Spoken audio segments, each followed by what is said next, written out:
Deixa eu tentar compartilhar a prova aqui. Eu fico olhando a... Eu estava olhando...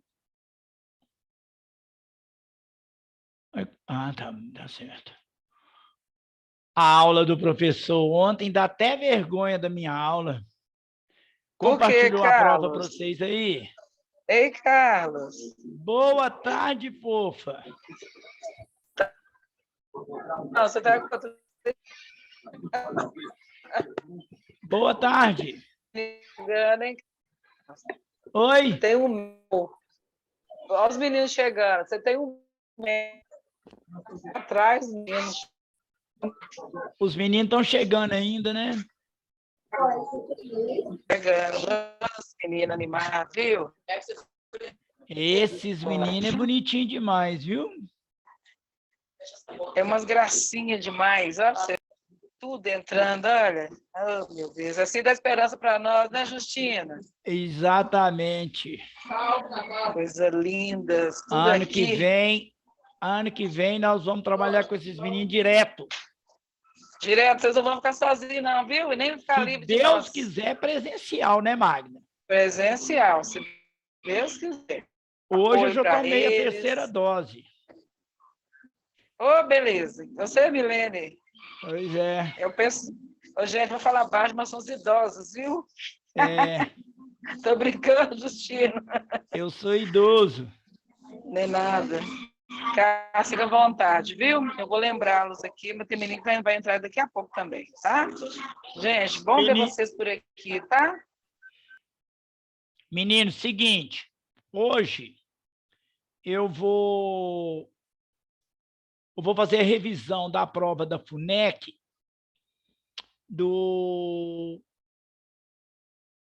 que a Magda me passou, né? Ela é de 2018, mas vale. Tá? E na aula passada, já tem umas 2 semanas, né? Semana passada não deu para eu dar aula para vocês, que eu tive um imprevisto. O meu cunhado faleceu, e aí eu fiquei muito... fiquei por conta, né, da minha esposa, e não deu para eu dar aula para vocês. Como os dias estão tudo contadinho para os outros professores, né? Acabou que eu queria até fazer a revisão da outra prova também, mas infelizmente não vai dar. E aí, a Magda parece que marcou uma aula para mim sexta-feira, né? Sexta-feira, Dia Mundial Internacional da Cerveja.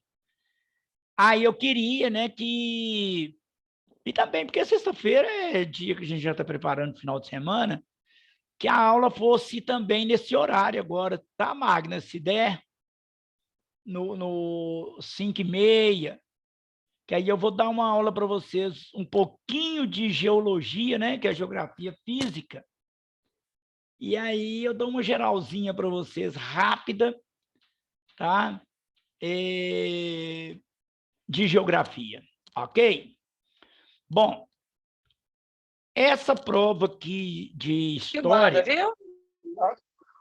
Tá, fofo? Você que manda. Tá? Aí, se der para você marcar para 17h30, 17h30, 18 horas, fica um horário bom, Tá tá? bom. E a gente sente muito pelo seu cunhado, caso tá a cabeça tão ruim que eu esqueci de colocar lá para os seus colegas. Você recebeu o nosso abraço Ah, para tá você e para a bom. fofa aí, tá? Mas a vida é Desculpa. assim, né? É assim. Ele fez opção por uma vida muito difícil, né? E aí, é difícil. Vamos lá, gente. Então, Difícil. a prova de história, essa prova de história da FUNEC, prova muito tranquila, tá? Pelo menos para mim, né? Aí eu vou fazer a revisão para vocês aqui e aí vocês, quem viu minha aula passada, viu que eu falo mais do que o homem da cobra, né? E aí, à medida que você estiver tendo alguma dúvida, não precise ficar acanhado, tá? Perguntem, ok? Então, pode perguntar à vontade. O que tiver ao meu alcance, de repente, vocês vão fazer uma pergunta que eu não sei, né? mas se tiver meu alcance, eu tentarei dar a resposta para vocês. Bacana? Então, a questão número 34, olha lá. Então, aquilo que eu falei para vocês na aula passada, muita atenção com o enunciado da questão. Leia o enunciado, observe a legenda, né? Observe a bibliografia, esse negocinho que está aqui, ó, no finalzinho aqui, porque isso vai te dar uma... vai te dar subsídios para que você possa responder a questão, ok? Então, vamos lá. O europeu recém-chegado se impressionava com um grande número de escravos nas ruas e com sua utilização na maioria dos serviços urbanos, em especial no transporte de carga e de passageiros. Aí tem lá, de onde que veio esse texto? Né? Alda Maria Palhares Campolina, né? Parará.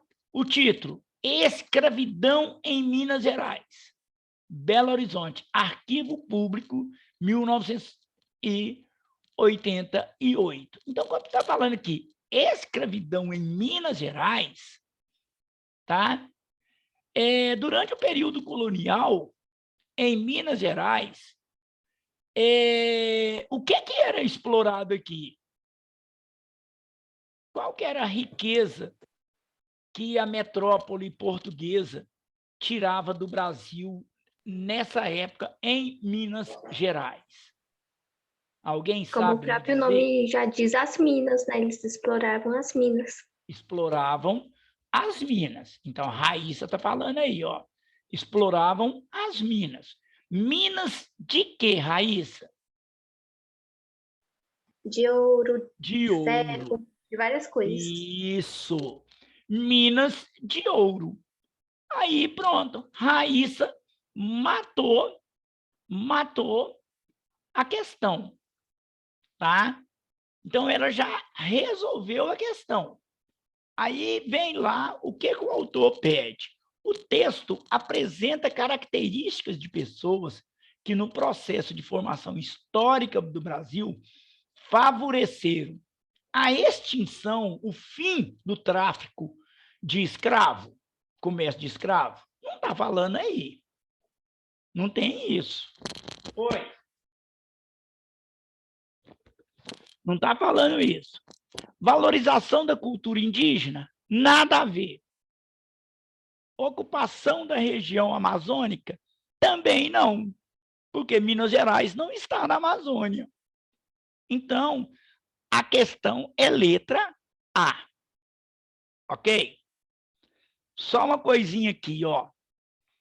O período colonial do Brasil, só para a gente... Peraí, gente, tem que atender o telefone aqui, que é da supervisora lá da escola. Oi. Tudo.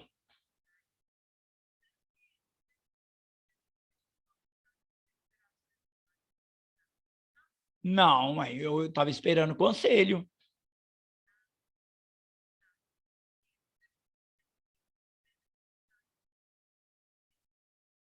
Foi.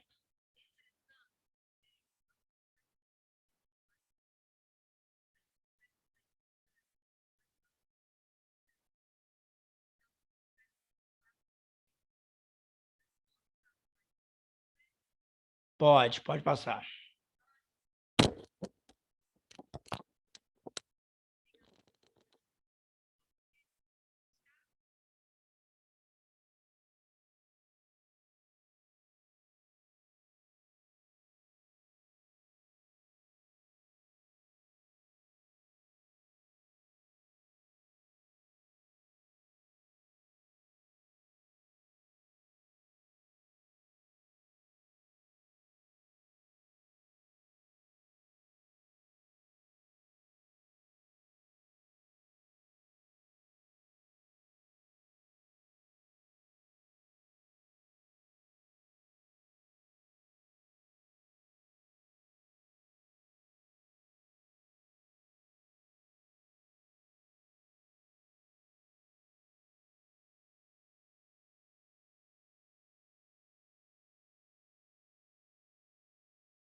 Bom, moçada, então é o seguinte aqui, ó, dando continuidade aqui.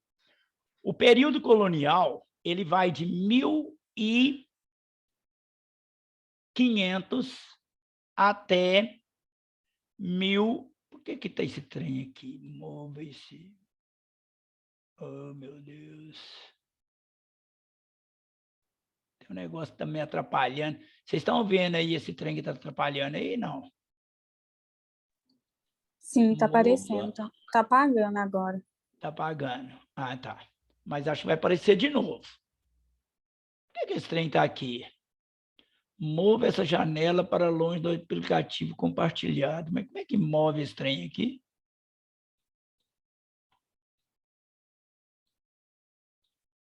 Vamos lá.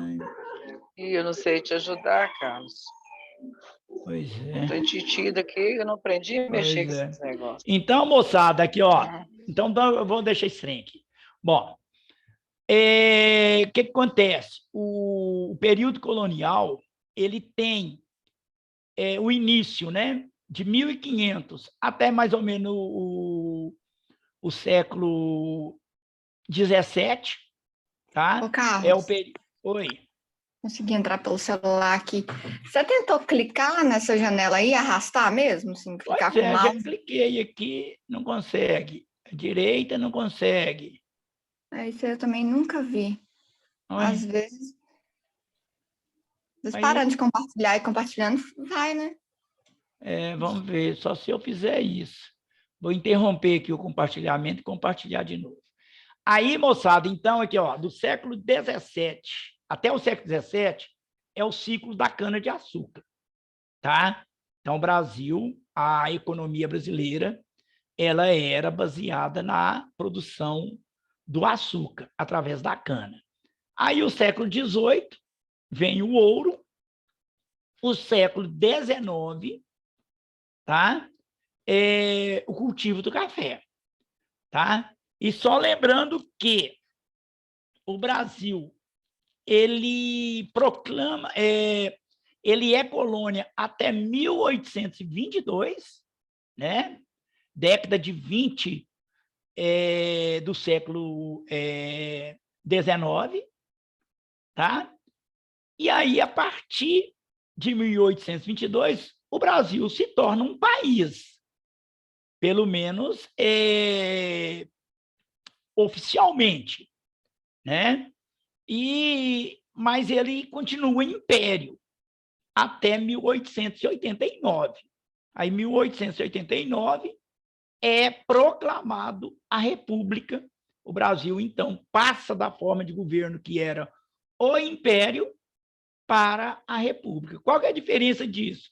No Império, o governante era soberano, era o imperador, que ele não era eleito, o cargo dele era hereditário e vitalício, né? Passava de pai para filho, e ele governava até morrer. Tá? Não vai ser o caso do Império nosso, porque foi proclamada a República. E a República é uma forma de governo de caráter temporário e eletivo. Tá? Então, o governante, ele é escolhido pelo povo, né? Mas no início do período republicano nosso, nem sempre foi assim, né? Ele era escolhido pelo povo e ficava no governo por um determinado período, um determinado tempo. Hoje, atualmente, o Brasil ele é república presidencialista, né? Então, o presidente ou a presidenta, ela é eleita ou eleito por 4 anos, com direito a uma reeleição. Então, o atual presidente nosso, ele pode candidatar novamente. Mas Deus queira que não vença. Misericórdia. Vamos orar e pegar com Deus para que isso não aconteça, porque senão nós estamos no fim da picada. Tá? Então, deixa eu voltar aqui. Ai, meu Deus, eu perdi. Ai, meu Deus. Ai, voltei. Deixa eu voltar aqui para tentar compartilhar. Aí, não estou vendo a minha prova aqui agora. Oh. Deixa eu tentar aqui novamente.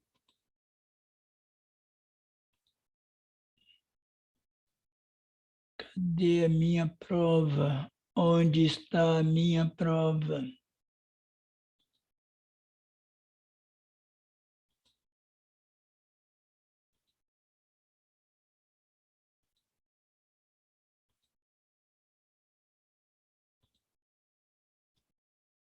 eu tentar compartilhar. Ah, não está aparecendo minha prova aqui agora, Bruna? Por que será? Por que será?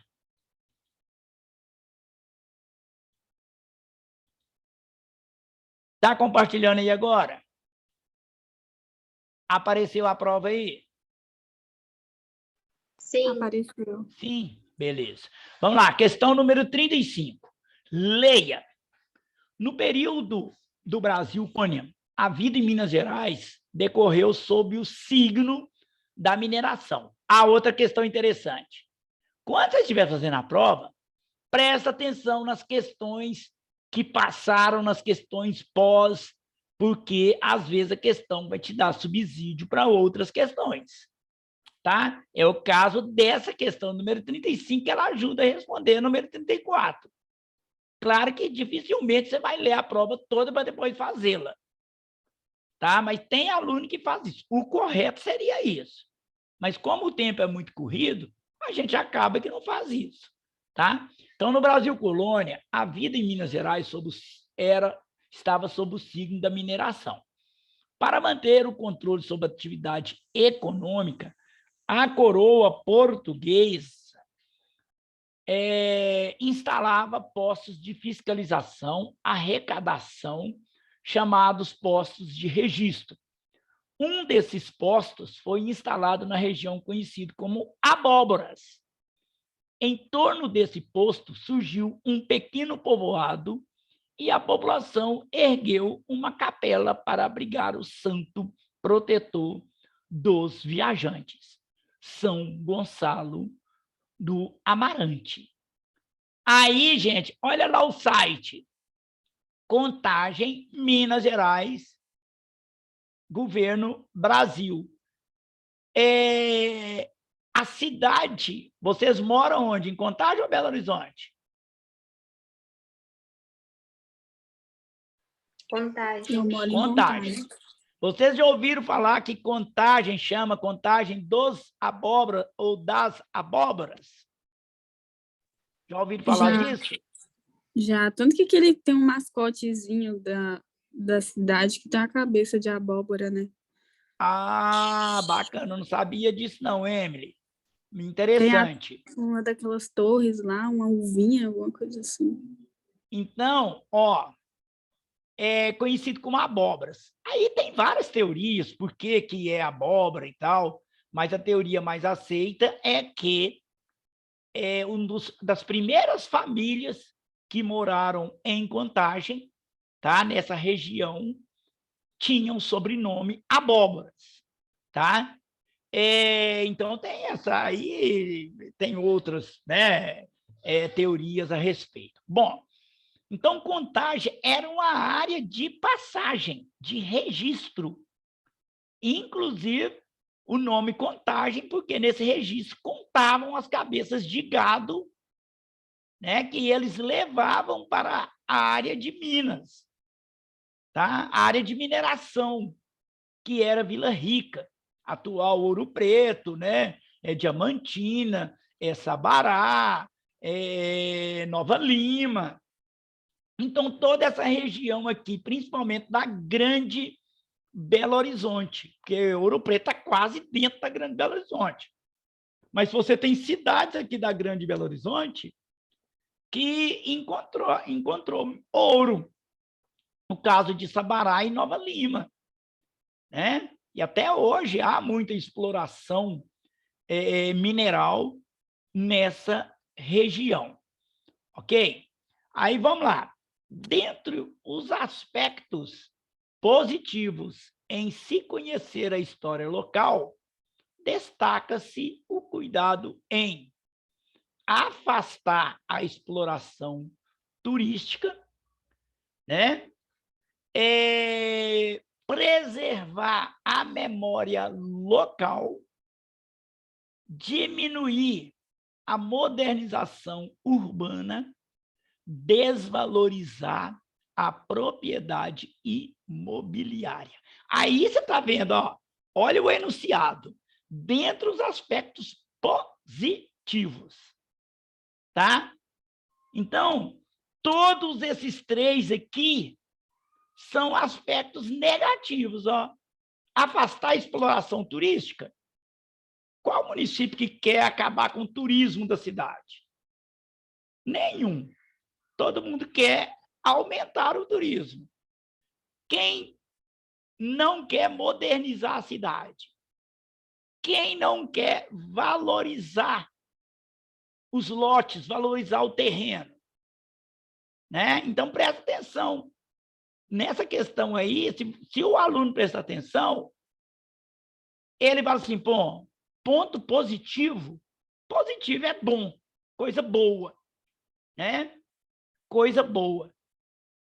Afastar turismo não é bom, diminuir a modernização da cidade não é bom, e desvalorizar a propriedade não é bom. Então, o único ponto positivo aqui é preservar a memória local. Preservar a história da cidade, né? Então, todos nós temos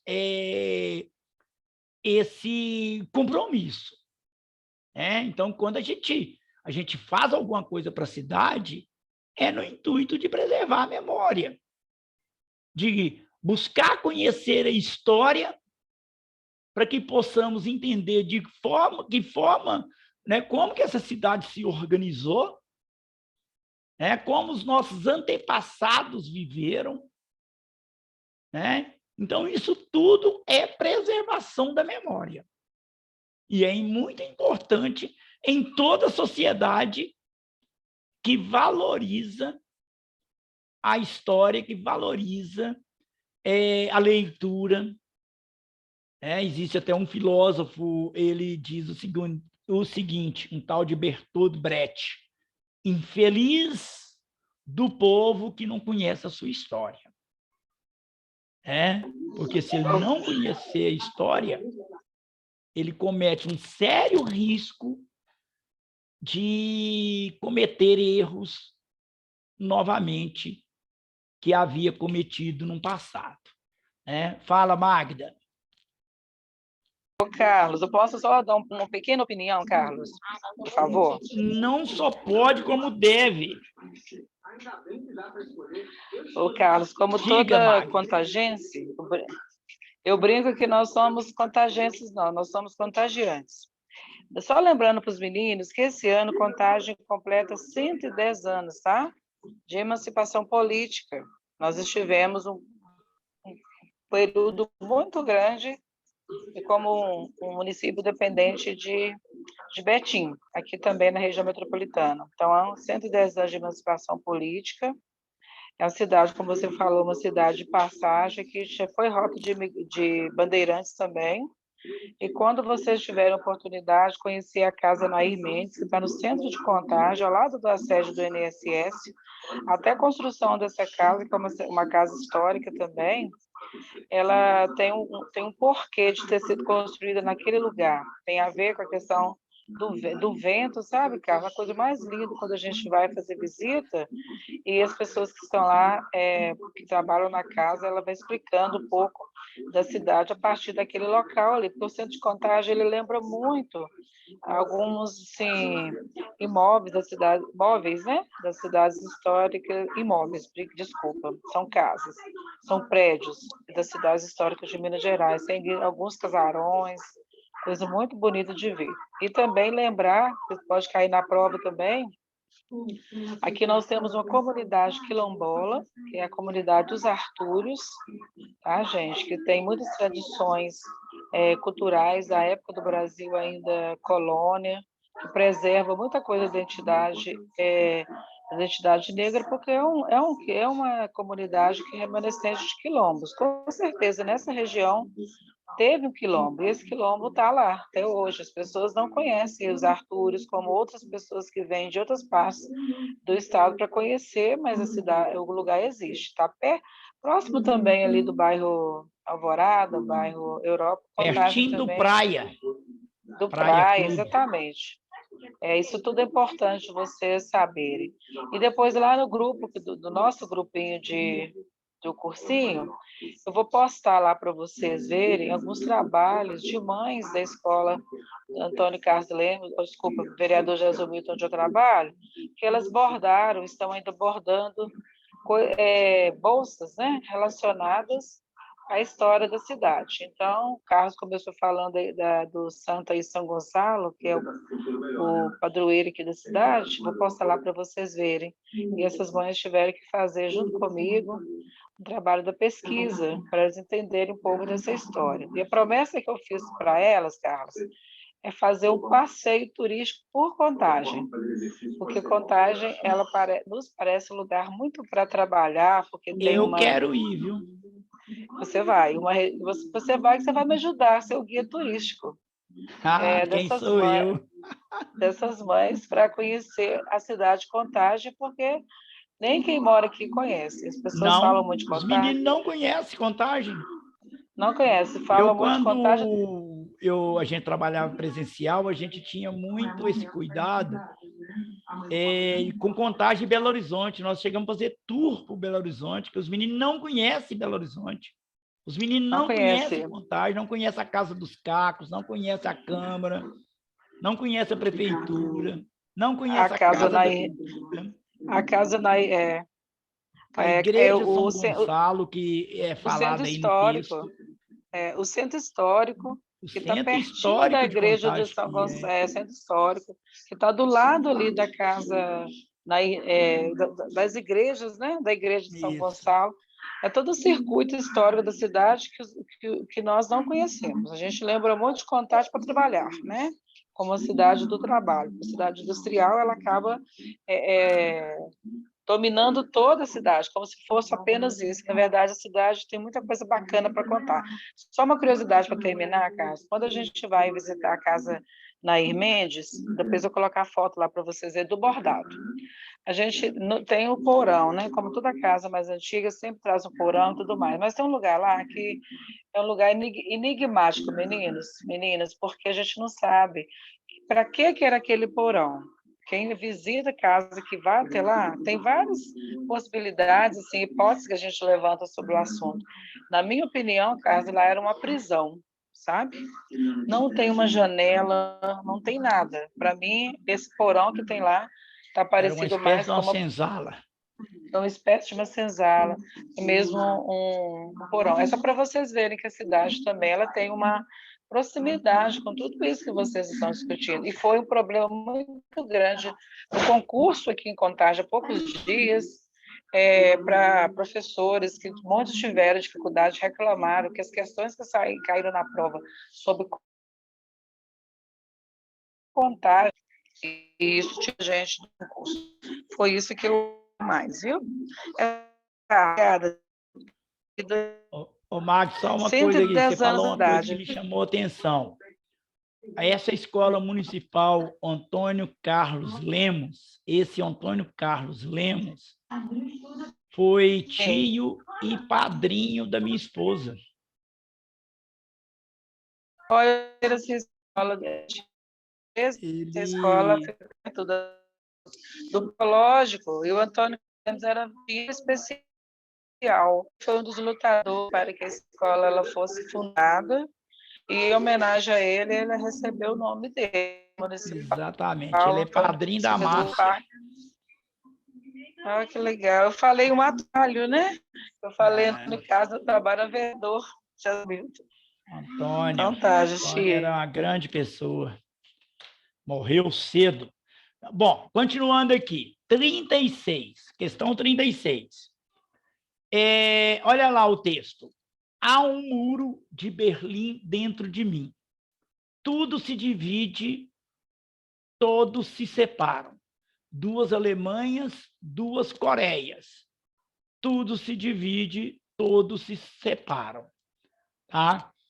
Aí vem o trecho da canção, faz uma referência ao contexto histórico da. Que contexto histórico é esse? Segunda Guerra Mundial? O que vocês acham? Se você fosse marcar essa questão aí, Eu acho Emily... que é a Segunda Guerra. Porque... Segunda Guerra? É Sim, o Ítalo? Aham. Segunda Porque Guerra. Muro de Berlim. Emily, o que é? Nação da Coreia. Se fosse marcar aí, Emily. Ah, professor, vou ser sincera, eu ia chutar, porque eu não sei. Segunda Não Guerra sabe. também. Sara Sofia. Ia chutar também? Sara Sofia, ia chutar também? Eu colocaria Guerra Fria. Guerra Fria. Sara Sofia, com essa vozinha mansa, acertaria. E os outros poderiam errar, né? Então, Guerra Fria. O que foi a Guerra Fria, Sara? Sabe? O Ítalo sabe? O que foi a Guerra Fria? Eu sei. Se eu não tiver errado, Guerra Fria, acho que era os Estados Unidos contra a União Soviética para uma corrida nuclear, para ver quem ia para a Lua primeiro. Isso. Foi um conflito ideológico, né, que se opôs capitalismo e o socialismo, tá? O capitalismo dominado e influenciado pelos Estados Unidos da América e o socialismo dominado e influenciado pela antiga União das Repúblicas Socialistas Soviéticas, tá? Então, depois, a Segunda Guerra Mundial, ela acabou em 1945, tá? Aí, quando acabou a Segunda Guerra Mundial, a Segunda Guerra, ela foi um conflito que colocou em oposição, né, o grupo do eixo, né, que seria Alemanha, Itália e Japão, versus os aliados, né? Inglaterra, França, União Soviética, e depois entra Estados Unidos da América. Então, Estados Unidos entra em 1900, a guerra já estava em curso. Ele só entra quando o Japão ele ataca a base militar dos Estados Unidos no Havaí, que era uma base chamada Pearl Harbor, e aí obrigam os Estados Unidos a entrar na guerra. Então, quando acaba a guerra, a guerra foi com o objetivo, principalmente, de conter o avanço do nazifascismo, né, do nazismo na Alemanha e do fascismo na Itália, que eram regimes extremamente autoritários, racistas, né? Tudo de ruim. E aí, quando termina a guerra, a Europa estava destroçada, né? Outras partes do mundo também destroçadas, inclusive o Japão. Aí, quando termina a guerra, essas 4 potências, Estados Unidos, né, a União Soviética, e para não brigar com a Europa, vai entrar aí França e a Inglaterra. Eles vão resolver, ou pelo menos tentar resolver os problemas consequentes da guerra. E um desses problemas era o que fazer com a Alemanha, né? Já que a Alemanha ela ficou sendo como a grande culpada da Segunda Guerra Mundial e da Primeira Guerra. Então, eles tinham que fazer. Nós temos que conter de todas as formas a Alemanha, o Japão e a Itália. Aí o mundo, né? A região onde era a Alemanha passa a ser ocupada por essas potências, essas 4 potências, e aí depois vai ficar aquela briga entre Estados Unidos e União Soviética para, vamos dizer assim, conseguir conquistar outros países que passasse a apoiar o seu modelo de desenvolvimento, né? Isso significava força.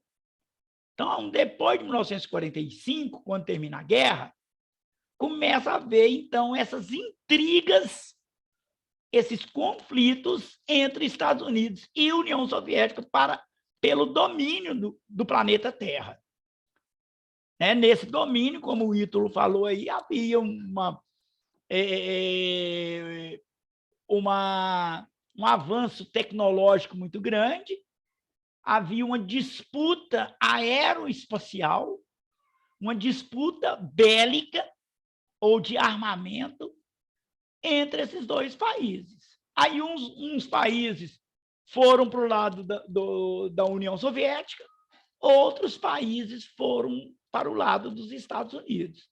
Então, esse jogo de interesse político, econômico, que durou do final da guerra até o início dos anos 90, 1990, ficou conhecido como Guerra Fria. E foi durante esse período da Guerra Fria que a Alemanha, que era ocupada, né, pelas potências, a Alemanha vai se dividir em Alemanha Oriental, socialista, e Alemanha Ocidental, capitalista. A cidade de Berlim, que era a capital da Alemanha, fica do lado oriental.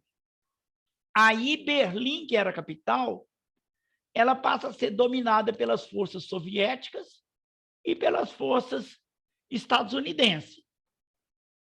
Aí, Berlim tinha uma parte que era capitalista, uma parte que era socialista. Aí, lá pelos idos dos anos 60, havia uma migração grande de berlinenses do lado oriental para o lado ocidental.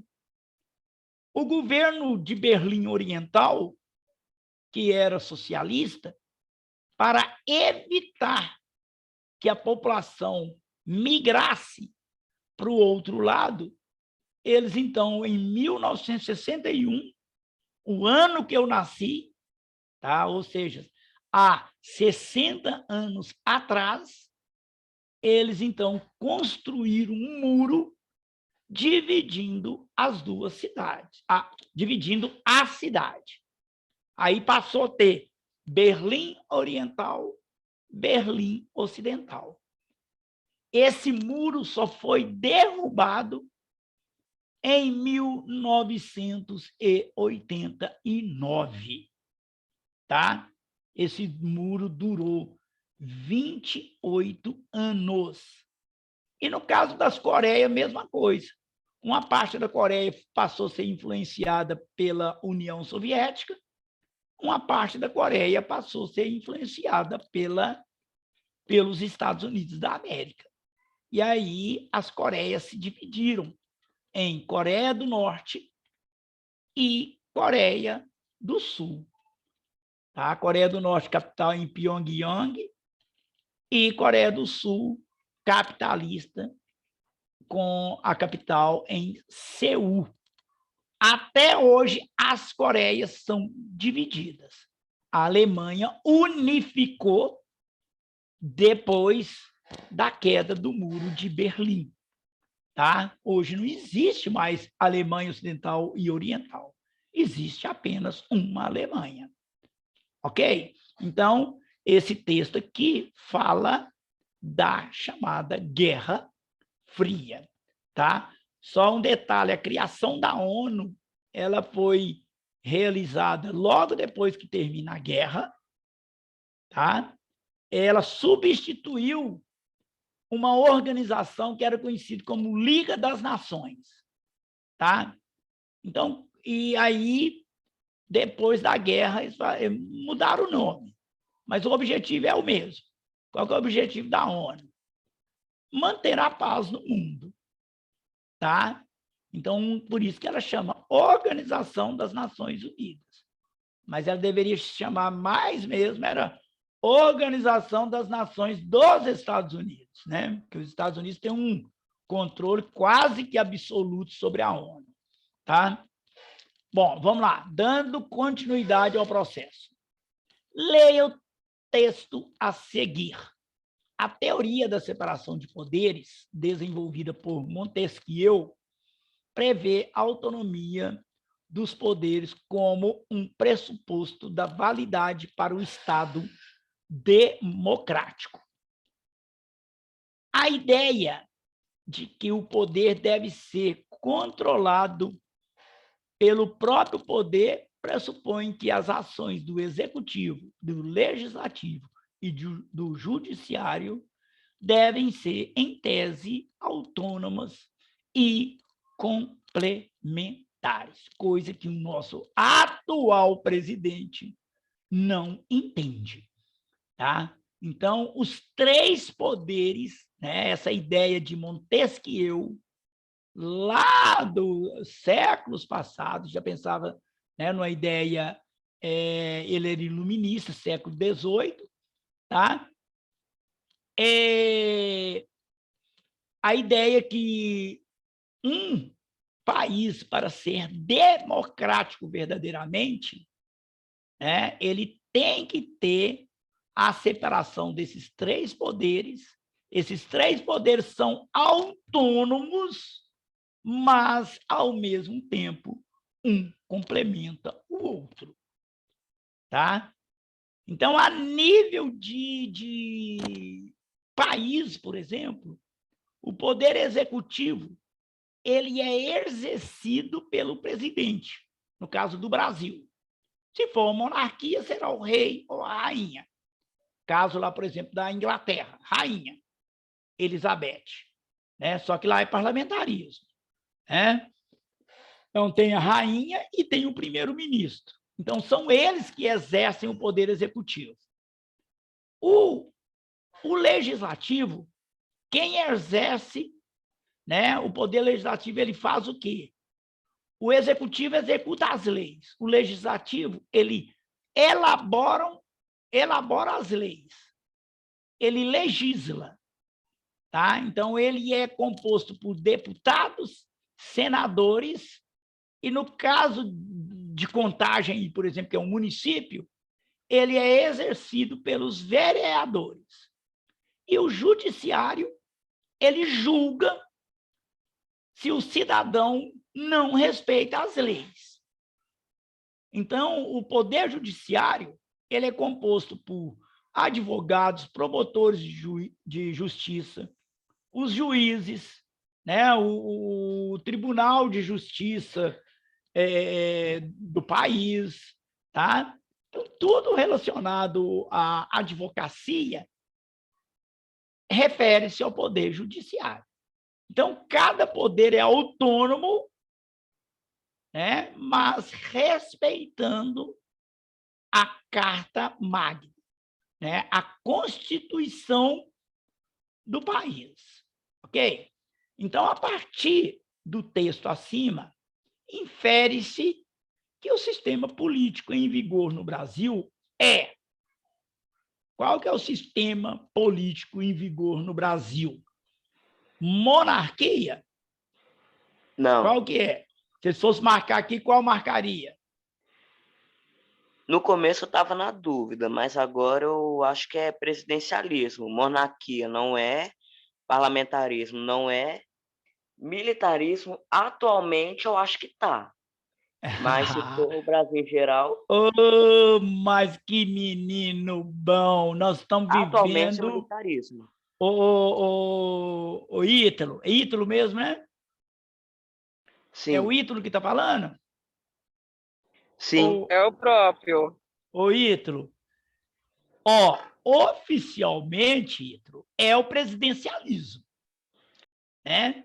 Nós temos um presidente que ele foi eleito pelo povo, né? O presidente atual, que eu me recuso a falar o nome, ele foi eleito pelo povo por um período de 4 anos. Ano que vem terão novas eleições. Então, apesar do governo hoje atual estar lotado de militares no poder, né? Oficialmente, o Brasil é presidencialista. É uma república presidencialista. Ok? Então, por exemplo, a Inglaterra é uma república parlamentarista, é uma monarquia parlamentarista. Né? Tem a Rainha Elizabeth lá, mas quem governa a Inglaterra, na verdade, é o primeiro-ministro. Ele é o poder executivo de verdade, que é o Boris Johnson. Né? Ele que é o primeiro-ministro. O caso do Brasil, não. O Brasil é república presidencialista. Ok? Apesar de termos muitos militares no poder atualmente. Inclusive, o nosso vice-presidente, ele é militar, mas foi eleito pelo povo. Diferente do regime militar que existiu no Brasil de 64 a 84, que os militares não eram eleitos pelo povo. O Brasil, de 64 até 84, foi governado por generais que eram escolhidos por uma junta militar por um período lá de tantos anos e que governou o Brasil. O povo não votava. Nós ficamos sem votar por mais de 20 anos em presidente. Nós votávamos em alguns vereadores, deputados, mas cargo executivo, todos eram indicados por um grupo pequeno, tá bom? Que eram chamados vereadores e prefeitos biônicos. Eles eram escolhidos, indicados por um governo, por uma hierarquia mais acima. Tá? Mas atualmente nós somos presidencialista. Então, essa 37, letra A. Ok? Na questão 38, essa questão que talvez seja a mais difícil da prova. O rei de Portugal, então, determinou a instalação das casas de fundição, subordinada à intendência. Nelas, todo o ouro extraído em pó ou em pepita era fundido e quintado, ou seja, retirado 20% relacionado ao quinto real. As barras obtidas eram cunhadas, né? O que é cunhar? Batia lá como se fosse um brasão, um brasão da coroa portuguesa. Emitido um comprovante do pagamento do tributo e devolvidas ao portador, acompanhado de um certificado de origem, confirmando o cumprimento das formalidades legais. Em decorrência do aumento dos impostos, ocorreu um conflito nas minas denominado. Presta atenção. Quando descobriu o ouro aqui na região das Minas Gerais, foi uma febre.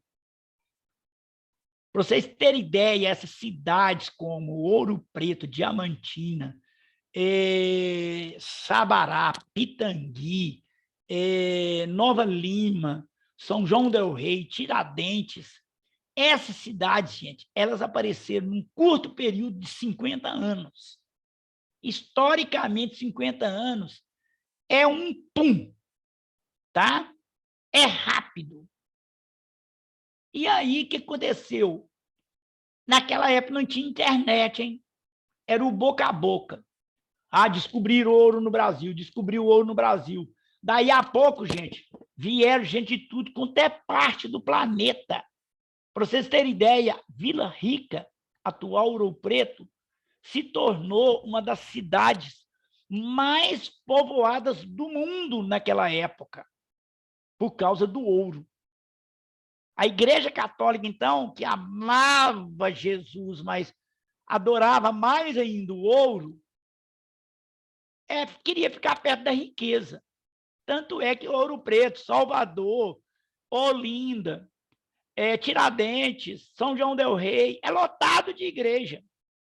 Todo mundo queria ir para lá, construir igreja, para espalhar, expandir o cristianismo, né? Então, tinha a questão religiosa, sim, mas tinha a questão econômica também. Às vezes, muito mais econômica que religiosa. Tá? E aí, né, essa cidade cresceu assim, absurdamente. E o ouro, gente, ele aflorava nos riachos. Porque o homem primitivo que vivia na América, principalmente aqui na América do Sul, que o Brasil foi antes da chegada do português, aqui existiam principalmente tupis e guaranis, eles não tinham esse negócio de ouro, eles usavam apenas como algumas sociedades como ornamento, tá? Mas não tinha aquele interesse econômico que tinha o europeu. Então, o trabalho que a água ia fazendo nas rochas durante milhares e milhares e milhares de anos depositou ouro no fundo dos riachos. Então, os caras batiam lá aquela bateia, que era uma espécie de uma peneira sem furo, e ali retirava o cascalho lotado de pepita. Então, aí, no início, como tinha ouro pra caramba, muito ouro começou a desaparecer da cidade. Inclusive, tem até aquela expressão chamada Santo do Pau Oco. Vocês já ouviram falar nessa expressão? Santo do Pau Oco? Já. Já. Por que existe essa expressão Santo do Pau Oco? Vocês têm ideia? Por que passou, existe essa expressão Santo do Pau Oco? Qual a origem dessa expressão? Eu sei. Fala para nós. É porque os padres, eles usavam santos com, tipo, como se fosse só dentro do oco, e eles roubavam da igreja com os santos. Eles enchiam a parte de dentro do santo com o dinheiro do povo e roubavam. Aí eles andavam sempre com o santo na mão. Sim, mas também ela originou mesmo, porque está relacionado isso aí, que a menina falou aí, tá? Eles começaram a perceber que nessas cidades onde tinha muito ouro, estava saindo santo demais para ser vendido. Aí, um belo dia lá, tá? O sujeito falou assim, opa, peraí, tá vendendo santo demais, sai santo demais, o povo tá muito religioso. Aí pararam, né? Começaram a parar as carroças e investigar o porquê que estava saindo tanto santo. Aí, como a menina falou aí, o santo era de madeira, mas oco. E por dentro, eles levavam ouro, pepita. Aí estava roubando ouro pra caramba. E muitos escravos, por exemplo, um negro escravizado, né, que ficava lá nas minas, era ele que trabalhava, e aí tinha um capitão do mato que ficava o tempo todo. O capitão do mato era o X9. se ele percebesse que um negro, um escravo, né, um negro escravizado, estava roubando, o capitão do mato, então, que geralmente era retirado dentro dos próprios negros escravizados, porque sabia muito bem a história deles, ele é que vigiava os próprios, entre aspas, irmãos, né? E aí muitos escondiam no cabelo, engolia para depois defecar. Então, aí o que a coroa portuguesa fez? Percebendo que havia muito roubo de ouro, a coroa portuguesa, então, decretou que toda a região de Minas tinha que ter uma casa de fundição. Tá? Então, o que a casa de fundição fazia? Pegava o ouro retirado, né? Levava o ouro em pó e as pepitas, fundia, aquecia, né? E aí derretia o ouro, e aí faziam barras de ouro e cunhava essas barras de ouro.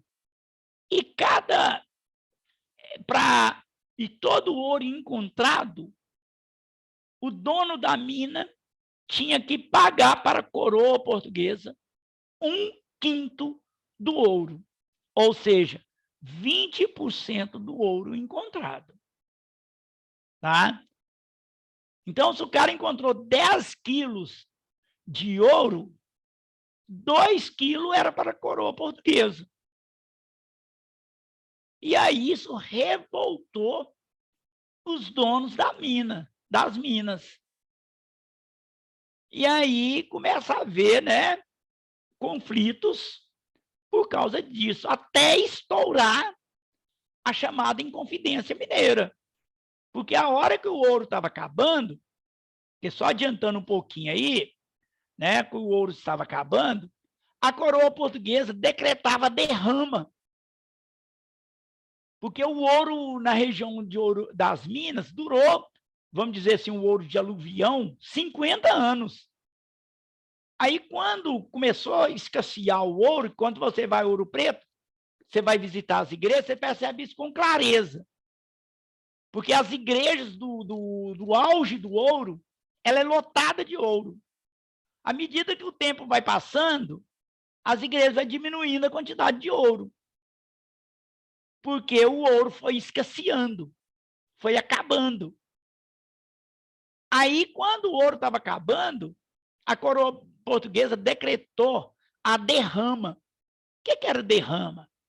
Que eles faziam lá, ia lá fiscalizar e cobrar os 20% de ouro.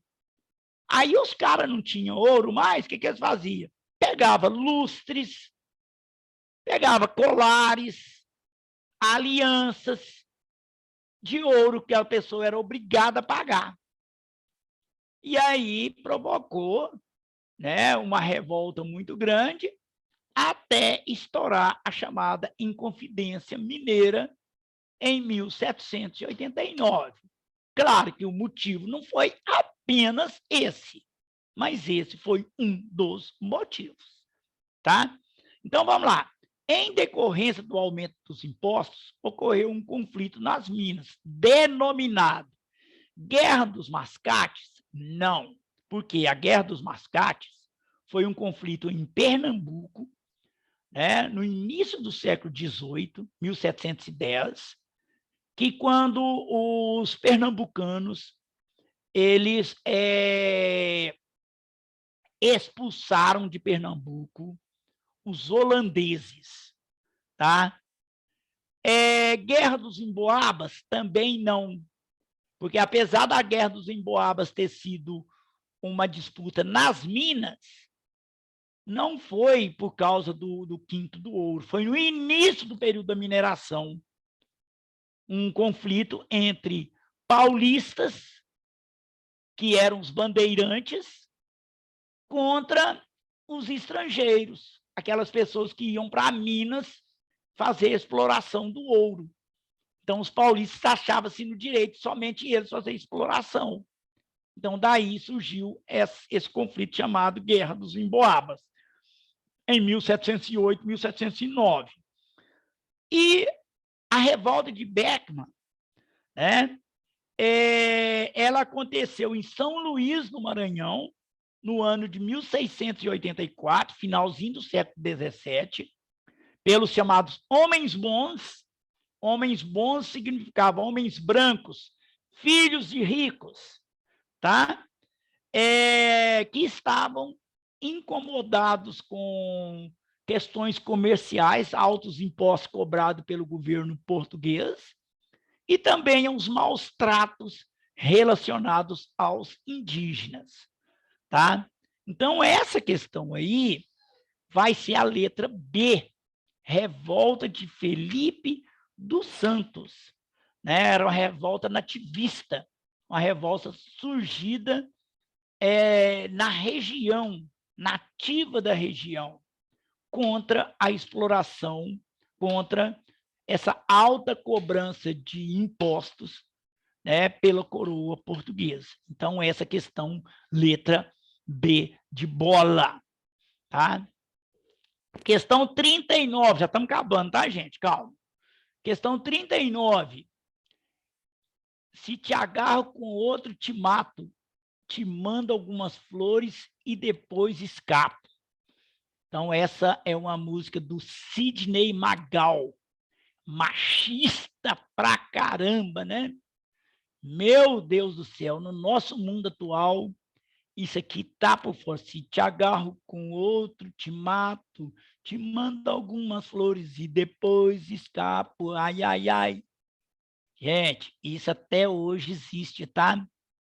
Minas Gerais é um dos estados, infelizmente, no Brasil, com maior número de feminicídio, tá?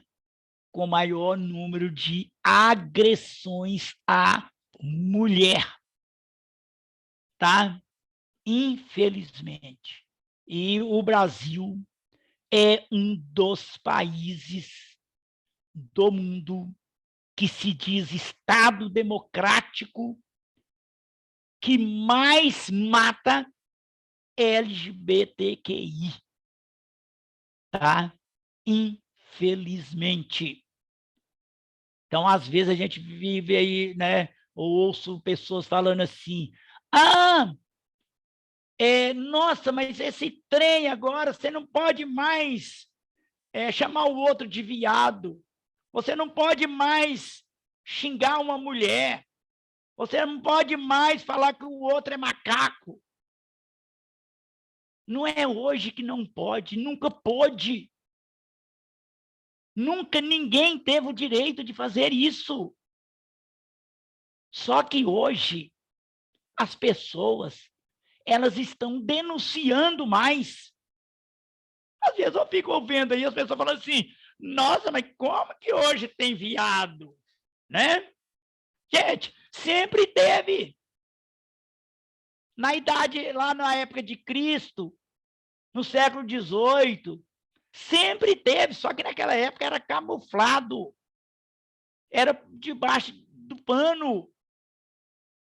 Hoje, como ainda, né, mesmo o racismo, a xenofobia, a homofobia, o feminicídio acontecendo aí, né, igual a torta e direito, mas hoje as pessoas denunciam. Por isso que aparece.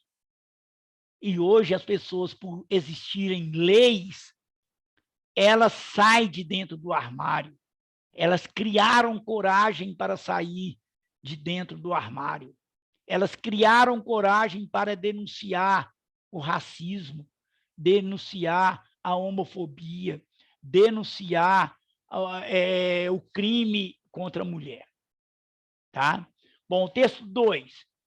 Essa lei cria mecanismos para cobrir e prevenir violência doméstica e familiar contra a mulher e estabelece medidas de assistência e proteção em situação de violência doméstica e familiar. Tá? a fim de que fossem inibidas violências contra a mulher, foi criada a lei. Que lei é essa? Que lei Maria é da essa? Maria Hã? da Penha. Maria da Penha. Ok? Então, a lei criada durante o governo Lula, Maria da Penha. Tá? Que mesmo com a lei, essa violência continua brutal e nós temos que todos os dias lutarmos contra o preconceito, todo tipo de preconceito possível, né? E fazer valer o direito de todos. Eu sempre digo para os meus alunos o seguinte: todos nós somos racistas, somos homofóbicos, somos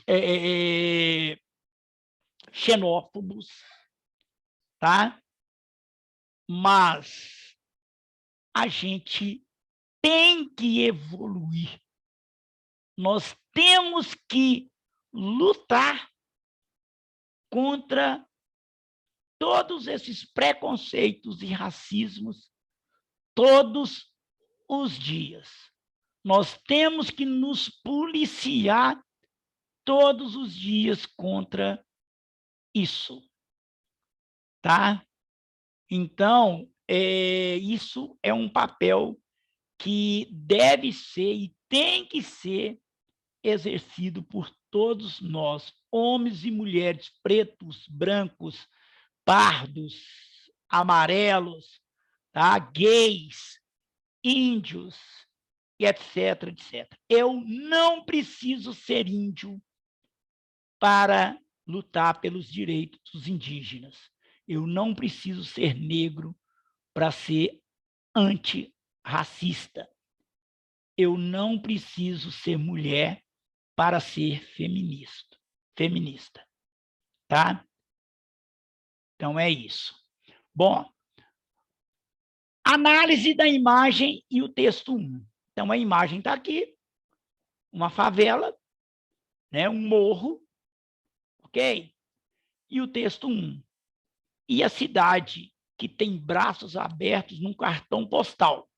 Braços abertos num cartão postal. Com os punhos fechados na vida real. Lhes negam oportunidades, mostra a face dura do mal. O problema urbano retratado tanto na imagem quanto no texto 1 é Eu acho que é a A. Diminuição da violência? Você Eu acha acho que que é a há? C. Eu também acho que é a C. Eu entendi em outro sentido a A, Eu acho que mas é a C. É a C, ampliação de favelas. Ok? Gente, hoje estava vendo uma notícia muito triste. Eu estou falando aqui essas questões para vocês. Não sei se vocês acompanharam, mas me parece um dado estarrecedor. A cada, me parece, 1 hora, morre no Brasil 4 negros assassinados, tá? Então, isso aí, por isso que eu falo que, e a gente fala, né, Magda? A Magda está aí, que não me deixa mentir sozinho. O racismo no Brasil, ele é estrutural.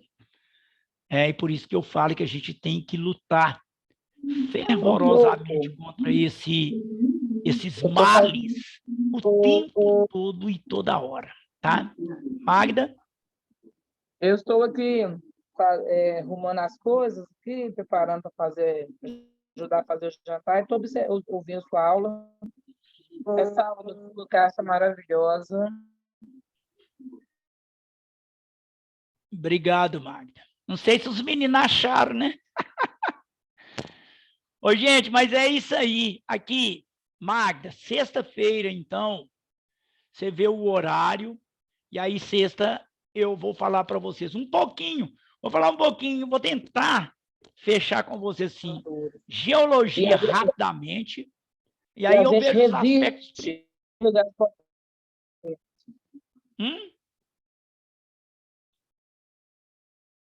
Os aspectos principais do clima, relevo, vegetação e hidrografia. E aí a gente fecha. Nossa, que beleza, hein? Que tanto de menina, hein? Tanto de Santa gente, né, Carlos? periquita. Estava calada aqui, caladinha aqui, mas estava escutando você. Foi uma ótima aula mesmo. As meninas até mandaram. Obrigado, fofa. Eu estou vendo aqui vários depoimentos aqui. O Ítalo falando que nos anos 80 era pior por causa do estouro da AIDS. Muito bem, isso mesmo, Ítalo. E principalmente, né, Ítalo, quando estourou a AIDS, era chamado de... Olha como que o preconceito naquela época era muito pior. Era chamado de peste gay, tá? Era chamado de peste gay, né? Ele falou isso porque a gente tinha mandado antes no chat sobre as músicas, né? Aí eu falei do Tim Maia, né? As letras homofóbicas que ele tinha, ele falou do Raul Seixas. Aí falou que era pior nos anos 80. Pior. Inclusive o Tim Maia, que eu gosto demais, ele tem pode dançar homem com homem, só não pode mulher, como é que é? Só não pode dançar homem com homem, nem mulher com mulher, né? E eles fizeram uma versão dela, né? A propaganda da Globo é uma versão falando que pode, né? Ao contrário. Exatamente. Tomara que esteja revirando no túmulo. Mas o Tim Maia era um cara que ele evoluiu muito, viu? Ele teve foi um muito cara problema que... com a obsessão com a igreja, né? Então isso aí levou ele a alguns... Assim, mas a música era muito, né? Você vê que outro dia eu estava até né? comentando, gente, como que o samba, e eu que amo samba, que o samba sofreu muito preconceito, né? Quando era chamado de música da favela e tal, né? E como de fato nasceu nas áreas suburbanas, mas o samba raiz, ele é machista pra caramba. Não, demais. Tanto que tem aquela música que eu adoro, que eu acho ela maravilhosa e tipo assim, ela parece que tem dois momentos diferentes, assim, se ela não tivesse aquilo, toda vez eu tenho que lembrar de tirar rápido, porque eu não gosto de escutar ela. E aquela música do Martim da Vila, que eu gosto muito, que é... Já tive aquela mulheres... Essa? Não. Essa até que não tanto, assim.